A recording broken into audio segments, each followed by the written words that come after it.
Alright, before we begin, you're probably thinking, Anthony, what the heck is this game you're talking about today? Are you legit? Well, for your information, it's actually a cult classic from the Super Nintendo, which is getting the remake treatment, dropping on April 24th. This game revels in cooperative action RPG dungeon crawling and is ultra fun to blast through with mates. It even contains some of the slickest sprite-based animations I've ever seen. Check this guy out. Hey there everyone, it's Anthony from the Beta Network here, and today we'll be taking a look back at the original Trials of Mana. Or is it Mana? I'm gonna go with Mana, that sounds good. Now this title's quite interesting. Known as Seiken Densetsu 3 in Japanese, it was only released outside of Japan in 2019. But wait, doesn't that mean... Yep, you're exactly right. The official English version debuted nearly a quarter of a century later, bundled in the collection and mana package, exclusively on the Nintendo Switch. There was an unofficial English fan translation released in 2000, but on screen I'll be displaying the 2019 retail release. The plot essentially follows the main party's quest to retrieve the ancient Sword of Mana, before it withers and consequently reawakens the Benevidons. Benevidons? Anyway, these beings will steadily destroy everything around them when they're awakened. All the while, our heroes must halt an all-out invasion from the neighbouring kingdoms of Naval and Altina. You know, the usual JRPG affair. It's not the most interesting story ever, with a lot of the characters being a little too cliché and uninspired, but it does get the job done, at the end of the day. From the title screen, once you boot up a new save file, you'll be prompted to select a main character, alongside two supporting members that'll join you early on in the adventure, all having their unique set of quirks and attributes. For example, there's only one healer character in the game called Charlotte, so if she's not present in your team, you'll be burning through a whole bunch of health-based items. On the other hand, if there's no strong physical attacker like Durand for instance, you'll need to utilize buffs and magic-based attacks to compensate for the damage output. Depending on who you choose in your party, will not only affect the gameplay, but also alter certain segments of the story. The main plot remains relatively the same, regardless of who you choose, though you'll want to witness firsthand the motivations and backstory of the six lead protagonists in a different light, so repeat playthroughs are highly encouraged. This game is quite long too, averaging out to around 30 plus hours of content. Although, since it's a Super Nintendo RPG, the time length would be dramatically shorter if there wasn't an incessant need for level grinding, laggy equipment menus. Yep, you'll be frustrated, frequently having to backtrack all over the map, not having a clue where to proceed next, and blindly searching for the next location. Why'd the developers assume we'd have to interact with this rock to advance? These frustrating design principles from a bygone era of gaming become noticeably apparent the more you progress through this title.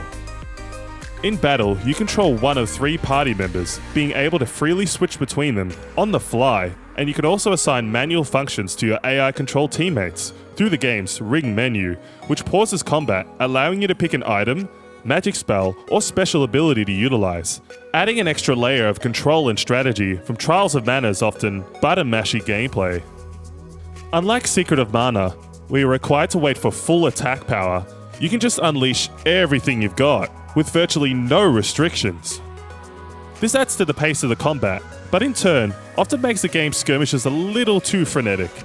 There's an exorbitant amount of stimulus on screen at times, and if your party is full of mages, be prepared to be stuck in menus more than actually fighting, as you need to assign magic manually, every time, even for your own character. Trials of Mana somewhat diminishes your tactics in battle, since there is no better way than to stand in front of an enemy and assault them ad nauseum. You're able to issue commands through the ring menu and unleash a special move in real time that charges by dealing damage, but that's basically as far as it goes in terms of fighting. You also can't dodge or jump out of the way of physical and magic attacks, or do much else for that matter. It's a rather simplistic gameplay loop. That being said, it's still a great time with a friend in 2-player, and you'll find it considerably easier than sticking with your AI-controlled companions. The main menu allows you to manipulate the AI's combat tendencies in battle, but it doesn't really change much in practicality. They do a reasonable job regardless, just try not to become aggravated if they get stuck behind a wall, whilst a whole stack of enemies focus their efforts on your character. Yep, I'm stun locked. Again. This does happen in reverse to your enemies though, so I can't complain too much. Use this to your advantage and allow your mage to wreak havoc on enemies that somehow don't know that you can't walk through the geometry of a wall. Leveling up to match your adversaries in Trials of Mana is 100% compulsory, as they'll be that strong where they can basically wipe you in seconds. Look how quick that was, man! Sheesh! Each time you level up, your characters are obliged to increase a single of the 6 stats available.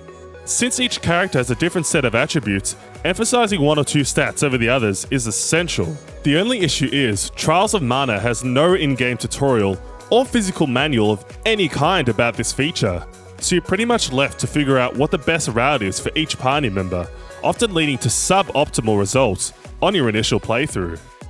When you advance to level 18 though, you can upgrade your character's class and one of the mana stones around the map. For instance, Hawkeye can transition from Thief to either Ninja or Ranger, Ninja being considered a dark class path, focusing more on offensive skills and damage, whilst the Ranger, light class, is associated with healing and assisting party members with buffs. In case you were wondering, no, choosing dark doesn't make you an evil supervillain. And just remember, there's no take-backsies either, so choose which direction best suits your gameplay style and overall party dynamic wisely. This title has a nifty day and night feature that not only looks jaw-droppingly gorgeous for a sprite-based game, but also grants stat boost depending on which day it is. You'll notice when your characters rest at one of the inns to restore their HP and MP, that a different name of the day will appear in the left corner. This actually designates which element will be most effective on that specific day. So for example, if it's Salamando Day, this signifies that the fire element will be the most powerful. The day and night cycle also affects which shops are open at certain times, which NPCs are walking around, the type of monsters that are encountered, as well as transforming one of our main characters, called Kevin, into a straight up werewolf at night, increasing his overall strength. Some really cool icing on the cake there. Now the music for sure has that Mana franchise vibe, with bouncy, eclectic tunes from series veteran Hiroki Kikuta. It sounds like a mashup of Final Fantasy and Dragon Quest to me. A great example of this would be the track you're listening to right now. It's called Another Winter. With the Trials of Mana Remake almost on the horizon, it's looking to be the definitive version of the game, as you can now jump and avoid almost all types of attacks, have full 360-degree camera control so there's minimal visual clutter, and now they've added modern waypoint markers, so you don't need to run around the map looking like a fool. Guys, if you enjoyed this content, then be sure to press that subscribe button, as well as the bell icon next to it, and press all. This will keep you up to date on all of our latest videos. This has been Anthony from the Beta Network, signing out.